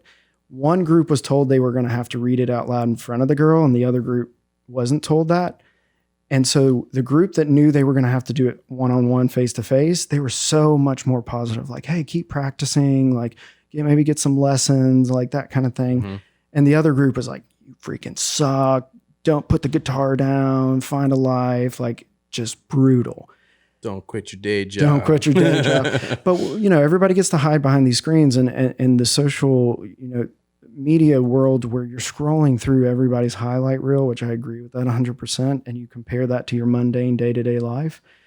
I've seen things from, increased depression, loneliness, anxiety, that comparison of like, he just bought a car, man, I would love that car, but I can't even afford to pay my rent, to things like affairs.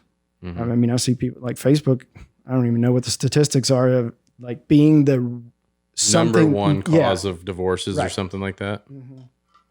And so it's just, if life sucks, it's so easy to go back to like, oh man, I wonder what Jenny's doing that I dated back in middle school, right? And oh, she's divorced. Cool. Let's talk. And looking good. All And right, whatever. you've been yeah. working out. You're a divorce body, right? You know, it's like everybody gets divorced, goes to CrossFit or something, and gets really Gets buff. back in shape. Yeah. But you know, it is a dilemma, and I think the biggest thing, it again comes down to boundaries. Talking to your kids, getting away from the parent of like, do it because I said so, right? Instead, saying, do it, and here's why.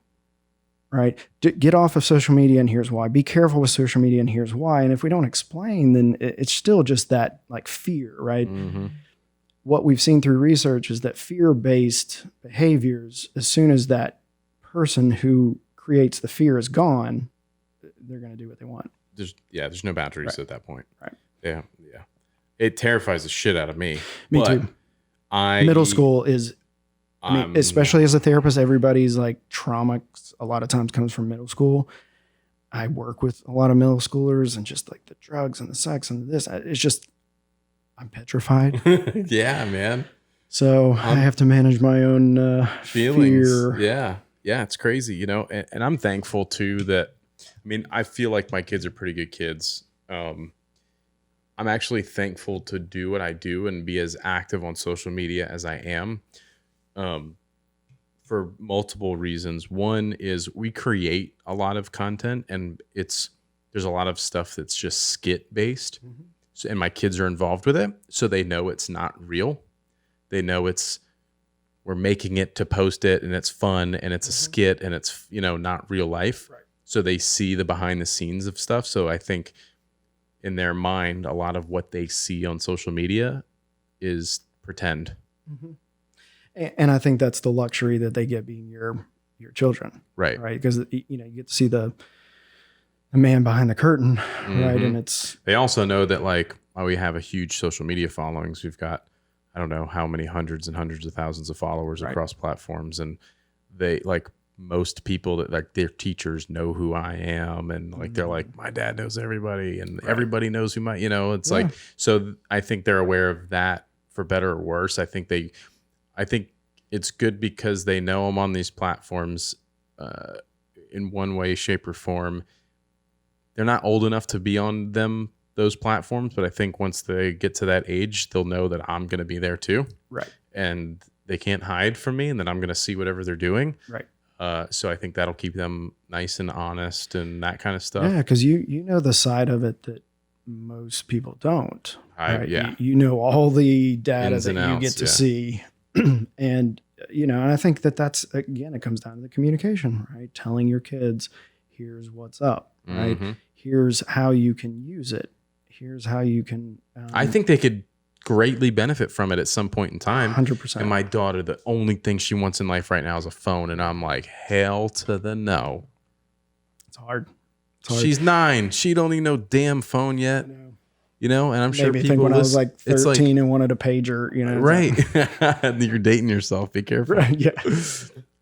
Do you see that often? I mean, you're dealing with kids that young. You probably dealing with parents that have kids that young. That So like, I'll tell you. So I'm not for phones that age, and people listening might have done that, and they're like, it's fine. Or some people are. I just had a guest in here who was here recently who did it. Jeff, single dad, sole custody of his daughter, sees the daughter very rarely, but she had a phone at 9 out of necessity of being able to communicate with the other parent or whatever the case is. And he's like, dude, don't do it. I'm like, I'm not, don't worry. But, you know, and this is where it's tough. And this is where I think you have to know your kid. Right. And you know, because the same thing for my daughter, you know, we've been co-parenting since she was 2. Right. So she doesn't know any different. And even though we have a pretty good, you know, visitation schedule, it sucks not being able to see your kid, tell your kid goodnight, and having to go through your ex to say, let me say goodnight to my daughter, right? And you have to do it up until a certain age. But then when it's like, okay, she's old enough that we gave her a phone that only had Wi-Fi, right? So she could only use it in the house, only on Wi-Fi, only have, you know, it's restricted to certain things, right? These parameters, you can only text grandma, grandpa, you know, those kind of things. And she's really good with it. And we'll say that you can't have it in your room at night. You know, as soon as your door closes for bedtime, it's out. We're just trying to start that early. So I'm not fighting it at 14. Oh my God. And so it's just those kind of things of saying, you know, This is what we're going to put into place. And I don't think every situation is cookie cutter. I mean, if you have a household where, grandma and grandpa live up the street and aunts and uncles are over here, and, kid doesn't really need a phone to talk to friends. Nah. But we also have to take into consideration we're moving into a world where everything's going to be a lot more technology based. I mean, so many businesses are getting rid of offices to do work from home, right? They save money.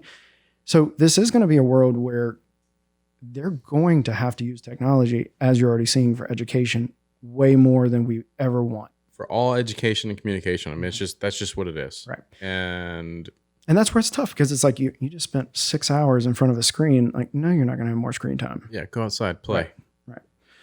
But it's that balance of like, you got to know your kid. Yeah, it's tough, man, because, we're living through that transitional era of communication. Right. And we have no idea what the future is going to look like. And I'm sure these are a lot of the same concerns and fears that, they had, years ago when they, TV became such a big thing and kids were sitting in front of TVs and playing video games all night and that kind of stuff. Right. They were freaked out. Parents and now these kids it's the eye of the devil. Right? These kids that played video games their whole childhood are now making millions and millions of dollars as professional game players, and it's like a whole industry. Like you have no idea what the future's gonna have, and I don't want to be the one that's limiting that. Right. So it's like, yeah, you have to balance the balance of moral and ethical values of the house and letting your kid be who they are. Yeah. Right. Because I've got lots of teenagers. And let the kids decide too, right? So there's a lot of parents that push stuff on their kids. Yes. I want you to do this. I want you to play soccer. I want you to be a doctor. I want you to be a lawyer. I want you to do it because it makes me look better. There you go. Let the person do what they want to do. And that can start early. I think parents wait too long to let their kids make decisions. And I mean, what we started to do is like when my daughter was 4, right?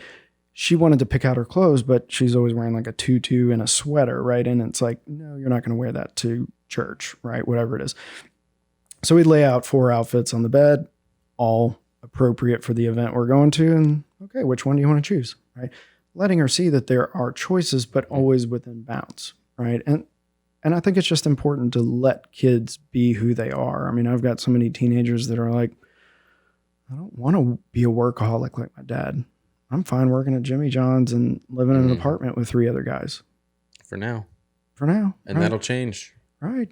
Cool. Don't sweat the small stuff. Don't sweat, like that parent who's, I don't know if I said that, I had a parent who was frustrated that his daughter only wanted to wear these 2 outfits in middle school. Is embarrassing. People are going to think you can't buy her clothes or that kind of thing. And I was like, let it go.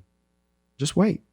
A while goes by. Now he's frustrated because he's buying, $100 dresses, and he's like, man, I wish I could go back to 2 outfits that she was happy with. Right. Yeah. So it's all going to change. What you see is not always going to be the same. Last note I have here, and we'll wrap it up after this, I think. Not that I want to start ending the podcast by any means, because this is super good stuff. Well, I can always come back for more. Yeah. Human trafficking. We talked to a gentleman, Craig Sawyer is his name. He heads up organization. He's like a retired Navy SEAL, badass guy.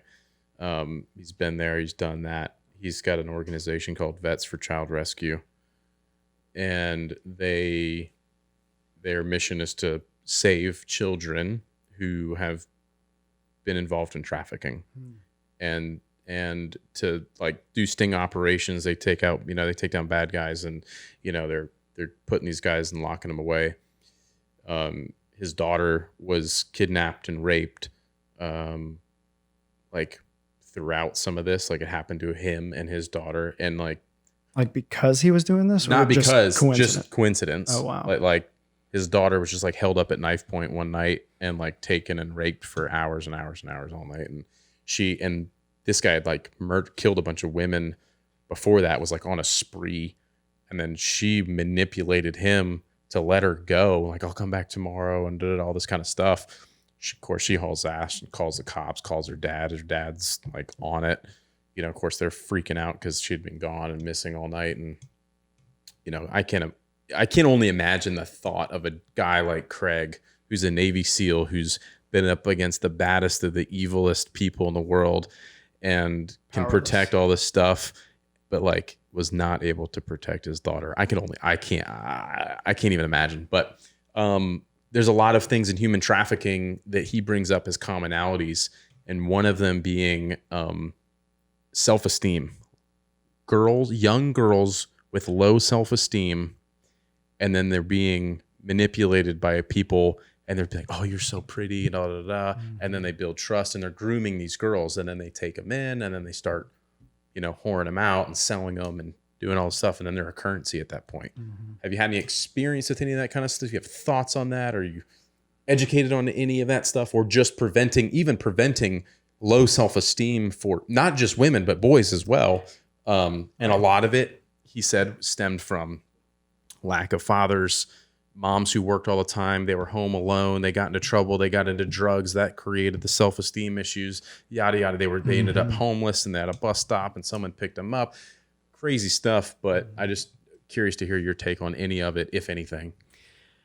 I mean, to be totally transparent, I'm not going to claim to be any kind of expert in that field. I know enough to kind of be heartbroken about it. It's just to have a daughter, I just can't even fathom that, and to know, it's just, but ultimately I think it's, again, not a one size fits all on probably which women are chosen and which girls are chosen and those kind of things. It could be those situations where it's, poor upbringing, all this, but it can just be bad place, bad time. For sure. Right. Situational. Yeah. So, but I do think the real point there is that self-esteem, internal belief system about yourself. And I see this a lot of times, and what we refer to it as is more of a maladaptive belief system, meaning that when something occurred in your life, the way your brain at that age processed it, interpreted it, was not the most effective, right? It isn't beneficial. And so it's looking at, okay, how can we educate our daughters about what media is putting in their brain, right? Because I hate it for women the most, because it's like every movie, every magazine, everything is just the photoshopped, beautiful, actress who's worked out 6 days a week, and compare that to what you see in the mirror, and it's horrible. Eating disorders and image issues, and it's such a racket at what females often have to go through their head. And what it comes down to, and this is a whole nother thing, but this, what we call attachment theory, which is this, every single person from infancy has this need for attachment, for connection. And it's down to the basic cores of, like, you think of a baby in a crib and it cries, the mom or dad comes in, right? I cried for you, you came. And now if I cry for you again, will you come, right? Is there consistency? Can I depend on you? And that from an infant is what they're getting, is that attachment. But what happens is, as people age, if they don't learn effective ways of asking for what they want, need, they're just tend to push people away, right? So it's that kind of like, if somebody came in my office and was like, "Phillip, will you go get me a glass of water?" And I'm like, "Oh, let's wait. We're almost done." And they start screaming at me, "Go get me water now." Right. And I go get it and I give it to him. He got what he wanted, but how long am I going to see him for therapy because he yells at me like that? Right. So sometimes it goes down even in marriages, right? The stereotypical husband who works all the time comes home. The wife's like, "You don't care about us. You're always working. You missed dinner again. Like, just show some prioritizing of the family for once," right? You always, right? Those overgeneralizing. The core of that most of the time is, "Honey, please tell me that you love me and you want me to be here." You want to be here with your family. Like that's the core. But the way she goes about and trying to ask for it actually pushes him away. Now he wants to stay at work longer because he doesn't want to come home. Yeah, right. So it's what we call the pursuer and the withdrawer. And so you have to see that, like, are you accurately asking for what you want? And majority of the time they don't, because most people don't even know what they're asking for. So most people fight and don't even know what they really want out of it. Just fighting. That's interesting too. work-life balance. I think that's a common thing. I mean, that's probably a huge thing. A lot of what you see, I imagine, is fighting with the core. At the core of what the issues are is like a work-life balance type of situation. Yeah, and I'm terrible with it. And it increased. I would say I'm like a freaking workaholic, Oh, like yeah. purebred workaholic. Right. And it works in some areas and it doesn't in others. But I would say through the stay-at-home order, through the pandemic, like coming out of this stay-at-home order, the amount of marriage therapy that I've been doing is increasing because people are at home with each other, right? I generally, prior to COVID, didn't see that until people retired. It's like you work your 9 to 5 or whatever. Forever, right? And now you're home and you're like, oh, you're annoying. Give me some spend all day with right? you. For me, it set a different expectation that I would be home all the time, and then I had to go back to work, and it's like, what the hell? Why are you at work? Like, you used to be home all the time. Like, yeah, well, there was a pandemic going on, and I still have a business to operate here. Right. I mean, not that I was a complete asshole like that, but yeah, no. But I mean, that's the reality. It's like it set a different expectation that I'd be home all the time. Now, all of a sudden, I was like, I can't get anything done around here. Right, it's crazy. And that's the ripple effect. We're going to see, wild. even to the point where I was talking to another therapist about the studies now having to be done on the fear of speech impediments in children, because even in daycare, masks. Oh. Teachers are wearing masks. They don't get to see how the mouth is moving for words. I remember with my son, it was like he would watch me and be like, oh yeah, dad, like following that. And now. Yeah. Well, I have to do it even with my youngest daughter. From time to time, will pronounce something wrong, usually something with like a TH and an F. I'm trying to think of something like, a good example might be like bathroom. Right. It's like, no, bath.